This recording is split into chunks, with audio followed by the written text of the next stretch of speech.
পরে দেন নাইলে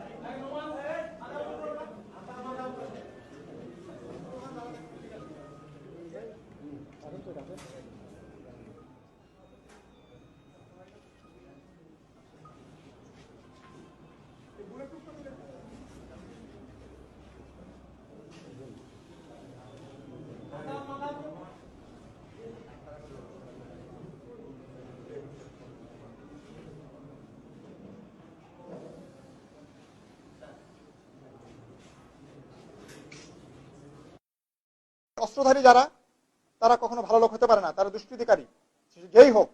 তো সেই হিসাবে আমরা তাদেরকে সশস্ত্র অবস্থায় পেয়েছি এবং আপনাদের সামনে উপস্থিত করেছি এবং তাদের বিরুদ্ধে যথাযথ আইনানুগ ব্যবস্থা নেওয়া হবে। অবৈধ অস্ত্র আর বৈধ অস্ত্র কখনো একসাথে চলতে পারে না। বৈধ অস্ত্র যদি অবৈধ অস্ত্রের সাথে থাকে সেটিও অবৈধ, তার যদি লাইসেন্স থেকে থাকে সেই লাইসেন্সধারী অপরাধী। লালপোলে আসার পরে হঠাৎ করে র্যাব আমাদের গাড়ি বহরকে থামিয়ে দেয়। সেখানে আমাদের যে সমস্ত লোক ছিল তাদের কাছে বৈধ অস্ত্র ছিল, লাইসেন্সও ছিল, কিন্তু ওনারা আমাদের কোনো লাইসেন্স তারা দেখতে চান নাই।